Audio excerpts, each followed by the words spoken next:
Welcome to మేటీ news. నేను మీ ప్రసాద్.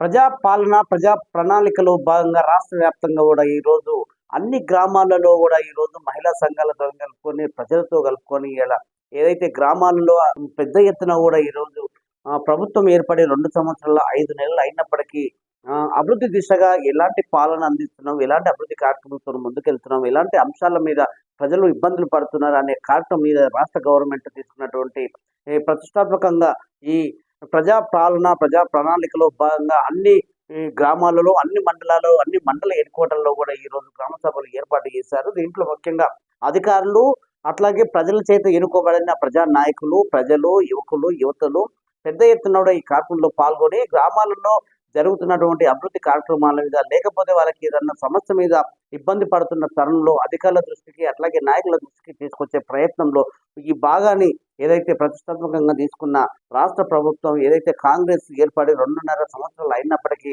యనమల రేవంత్ రెడ్డి గారు పెద్ద ఎత్తున కూడా రాష్ట్ర వ్యాప్తంగా ఈ ఈ కార్యక్రమాన్ని ఏర్పాటు చేయనున్నారు. అట్లాగే కలెక్టర్లతోని మొన్న జరిగిన వీడియో కాన్ఫరెన్స్‌లో డిప్యూటీ సీఎం ఏదైతే మనకు పట్టి విక్రమార్క గారు ఏదైతే సందేశాలు అందజేశారో, పెద్ద ఎత్తున కూడా గ్రామ సభలో పెద్ద ఎత్తున అధికారులు పాల్గొనాలి. అధికారులతో పాటు ప్రజా నాయకులు, అట్లాగే ప్రజలను కూడా ఇన్వాల్వ్‌మెంట్ చేసి కార్యక్రమాల మీద పురోగతిని తెలుసుకొని అభివృద్ధి దిశగా మనం ముందుకెళ్ళే ప్రయత్నంలో ఎలాంటి కార్యక్రమాలతోని, ఎలాంటి అభివృద్ధి కార్యక్రమాల్లో ప్రజలు ఇబ్బందులు పడుతున్నారనే విషయాలు తెలుసుకోవాల్సిందిగా ఏదైతే రాష్ట్ర ప్రభుత్వం దీన్ని తీసుకునే విధానం చూస్తా ఉన్నాం. పెద్ద ఎత్తున కూడా ఈ రోజు ఇది అన్ని రాష్ట్ర వ్యాప్తంగా కూడా పెద్ద ఎత్తున ఈ కార్యక్రమం ముందుకు వెళ్ళే సందర్భంగా చూస్తా ఉన్నాం.